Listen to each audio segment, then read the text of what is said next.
What's up, bro?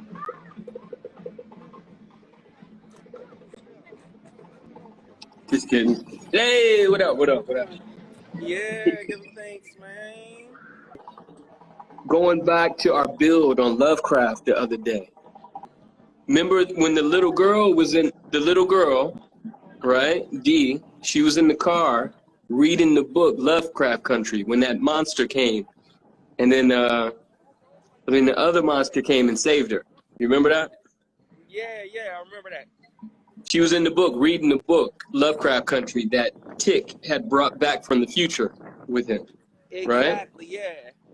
Right. And now remember when Tick was telling Montrose, they were sitting on the corner talking, and he was like, you know, Hippolyta's not the only one who went through the portal. I went through the portal also, and I went to the future. Exactly. And he said, and this woman with a hood on gave me the book,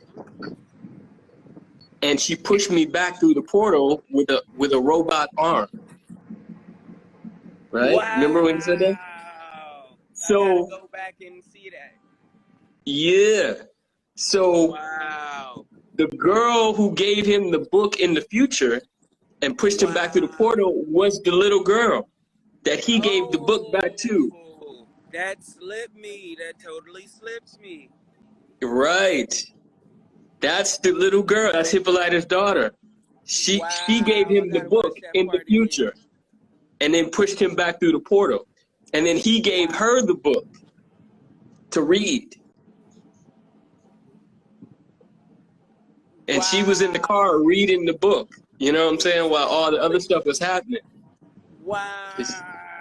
You see what I'm saying? So that part. That time loop right there. Wow. You know what I'm saying? It's crazy. Crazy. And that was before she got the robot arm. When he was telling Montrose that. He was like, some woman with a robot arm pushed me through, gave me the book and pushed me back through the portal. Wow, that part totally slipped me. So that's how she knew to come and finish off old girl too, probably. Yeah, it was probably in the book. Exactly. You know what I'm saying? Mm-hmm. It was probably in the book. Wow. Yep. I didn't even think of that part. That is so amazing. Crazy. So many little gems and jewels up in there, bro. Wow. So many gems and jewels. Yep. Exactly.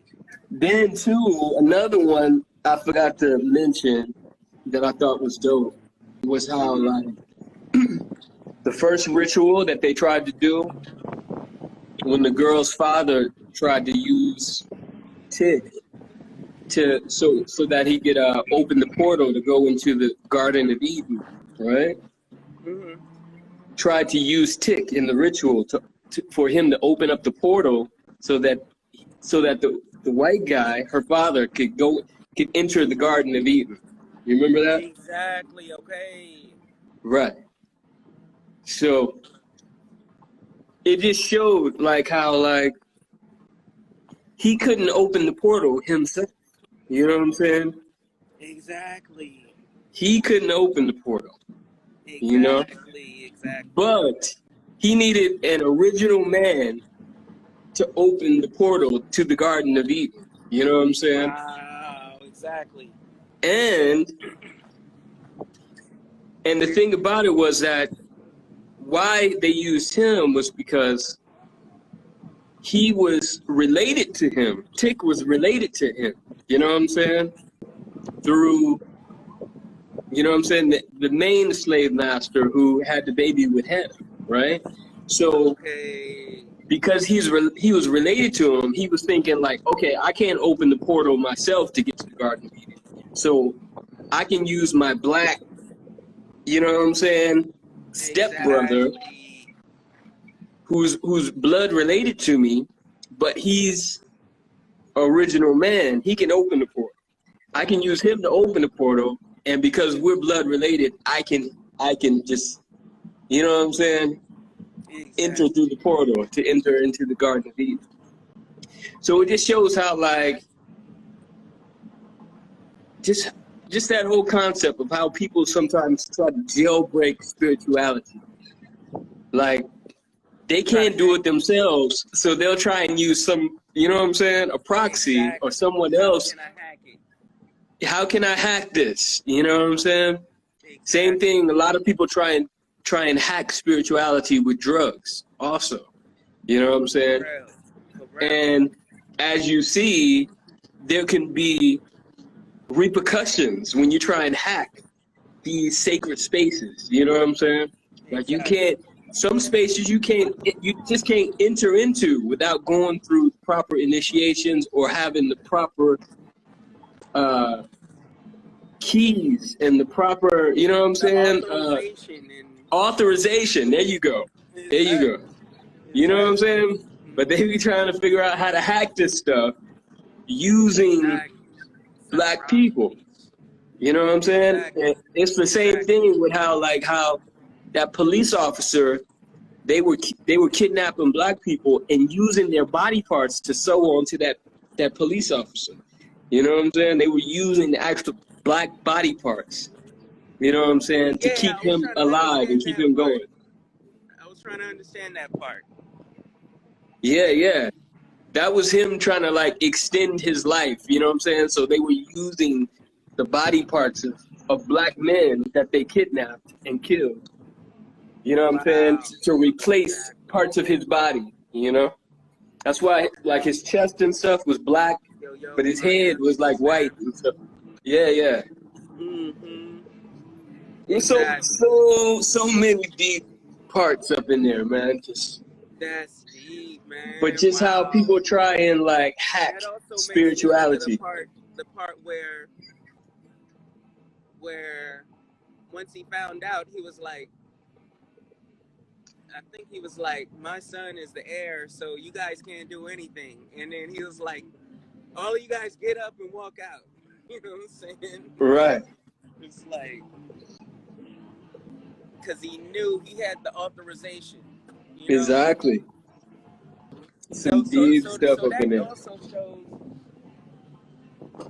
just the ancestry, you know? Right. Ancestry and that whole connect, you know? There's right. No. There, man. And it goes back to the concept of tying into the vine. You remember that concept? So it's when you try and tie yourself into a certain bloodline to gain access to a certain birthright. You know what I'm saying?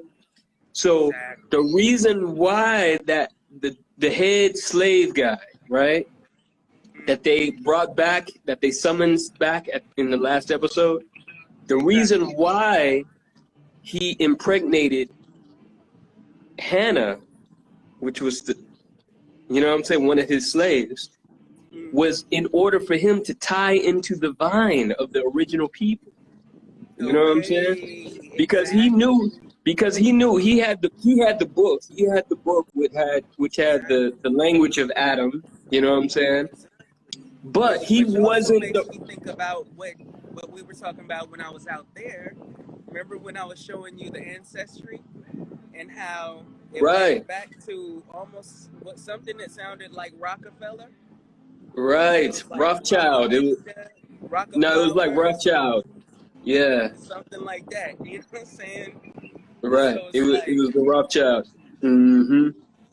You know what I'm saying? So it reminds me of that same type of thing, like tying into the vine. Right. Exactly. What's up, Hawk? Exactly. Tying into the vine. So he did that in order to gain access to the birthright, you know what I'm saying, that black people have. You know, because he had the book and the magic spells, but he wasn't of the line, so he can't enter through the portal. You know what I'm saying? Exactly. So he needed someone who would be of the original bloodline, but that was connected to his bloodline also. So that's why he impregnated her. You know what I'm saying? One of his slaves. because she was of the original people. You know what I'm saying? And then that's what she was saying at the end. She was like, you know, he was like, why'd you call me back here? And you know what I'm saying? Why are you doing this? She was like, because you tried to sacrifice my baby. Remember when she said that to him? Right. Yeah, I remember that. Yeah. So that's why she ran away with the book, why she stole the book, because he was trying to sacrifice the baby so that he could gain access to the Garden of Eden. He was the first one who tried to do the spell. But she right. So she was which one's son? Huh? She was whose mom? The lady with the big head, I think. The lady in Tulsa, Oklahoma, with the big old head who in the fire.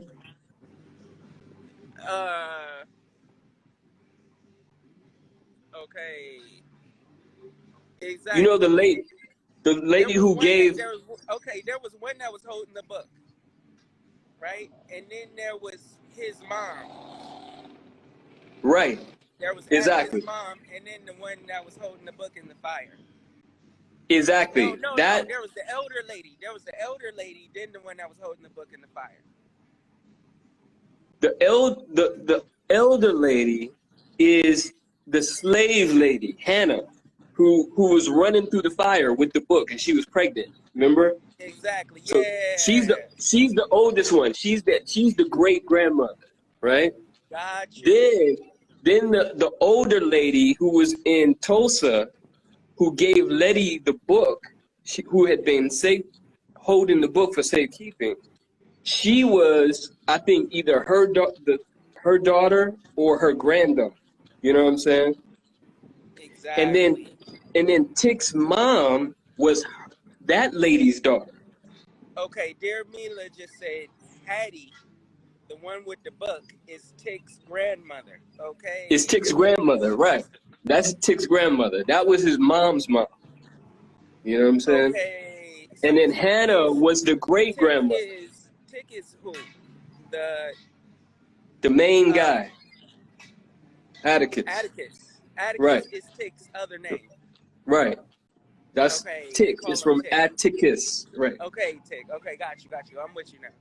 Okay, so that's right. His grandmother, his great grandmother. Yeah, the woman in Tulsa, Oklahoma during Black Wall Street riots, you know what I'm saying, the Tulsa race riots. She was his grandmother. That was his mother's mother. She was the one who was safekeeping the book and gave it to Letty when they went back in time. And then Hannah was her mother. Hannah is her mom. Is her mom. It's either her mom or her grandmother. It's one of the two. So you have those three generations. Hannah was the oldest generation, then Hattie, and then Dora, which was Tick's mom. Exactly. You know what I'm saying? And Himalaya is the auntie. Hippolyta is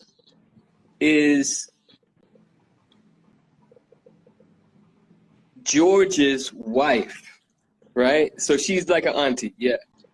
Because Tick has two fathers, right? Exactly. He has two fathers, and they were brothers. Tick's father and his Uncle George, but who's really his father. You know what I'm saying? That's my He's dad. really his father, right? That's his biological father, is Uncle George. Exactly. Gotcha. And his father isn't his biological father, but he raised him as his father. You know what I'm saying? So it is his father. Exactly. And so Hippolyta is his Uncle George's wife. Exactly. That's the auntie. Exactly. Right. Mm-hmm. Yeah. Because George ended up marrying Hippolyta, and Montrose ended up marrying Atticus's mother. And George and Montrose were both with Atticus's mother at one time. It was a love triangle where they were, exactly. both of the brothers who were with her. You know what I'm saying? Exactly. Got it. Mm-hmm. Which is interesting too, because that same scenario kind of replays itself with Tick, because he's got two girls also. He's got Letty and he's got the Korean girl. You know what I'm That's saying? true. It's another love triangle. You know what I'm saying? A generation later. Exactly. You know? Exactly. Which, That pyramid. which I thought was interesting. How, you know what I'm saying? You tend to kind of sometimes replay, you know what I'm saying, what the previous Exactly. generation went through, you know, without even Exactly. knowing you were doing it, you know? Without even knowing. So that Mm-hmm. just shows like it's spirals, like within spirals, like Exactly. cycles within cycles. Cycles within cycles, you know? It's powerful. And you're just reenacting what your ancestors have been through before you, you know? In slightly different ways, you know? But just Bro, that whole thing of like so that concept of sorry, tying into man. divine. I'm gonna need you to catch up on the Star Trek Discovery. Oh yeah? Okay, I'm gonna get on it. I'm gonna get on it. I'm gonna get on it. It's getting I'm gonna crazy, get on man. it. I'm gonna get on it. Or just certain parts are interesting. Like, I don't want to go too deep, though. Michael is Spock's sister, right? I don't know if you know that much. Uh-huh. Right? Oh, really? The black girl is Spock's sister? The black girl. That's Spock's sister. What? Interesting. So that's from the parents who raised her from a certain point. Though the other parents start to show up. So when you see who Mom's is, how she shows up, and then you see like the time jumps that they're doing, like I don't want to go too deep, though. It's similar in the way of like they're making these time jumps in certain ways. So what season would you recommend I start at? Just the first season of Discovery, or season 2? I watched all the seasons all the way through, so I'm clear on the whole. I'm gonna start from the front then too. I'm gonna start from the beginning. Yeah, you know, if you get past the funny or whatever, So yeah, man. Check this out. I just got this. Got the projector. Ooh, nice. Got it we about to. Yeah, we about to have movie night in the backyard. Yeah, movie night in the backyard with the fire pit. You know what I'm saying? That's the vision. With the fire pit, the projector, got the projector screen that you hang up. You know what I'm saying? Wow. About to straight have movie night in the backyard. Link it up. Mm-hmm. No, though, it's like one thing I will say though on the Star Trek tip, there's certain scenes where you see like black family on the ship in some futuristic type of tip. And it's just interesting to see that image. You know? Right. It feels good to see the image of the futuristic, black people in the future. Family. Exactly. Right. Even though it's from an angle though, and the reality of it should be something even on some next tip, even beyond that. Though, even to be able to just see that image on, on the screen, it's like, I think it's beneficial. I think it's a good thing. And to see, like, her position as Michael, like, as a captain, running things, like, episode after episode, working through the issues. Problems and stuff. Exactly. And just a strong sister. Like, Of course, you know, they throw some things here and there, though. There's some interesting stuff there. Got the rice and peas on deck. Nice. On deck. Yo, Billy. What's up, bro? Doing the Jamaican rice and peas, man. Rice on peas, boy. Yeah, man. Yeah, man. Yeah. And you know, it's like really Watchmen kicked it off. You know what I'm saying? You said what? Watchmen kicked it off. Yeah, exactly. I see that. Watchmen kicked it off. You know? Exactly. And it's interesting how in Watchmen, it was tied to the Tulsa race riots also, too. You know what I'm saying? Exactly. Have you seen Watchmen? At the same time, like, from the course of ones I've been checking, I think it's called American Gods. Yeah. American Gods is interesting, too. That kicked off in a certain way, too. Though it's true. They fired Anansi. Mm-hmm. You know what I'm saying? Which, you know what I'm saying, he was pissed about that. So it's like they were telling some interesting stories with some of that, you know?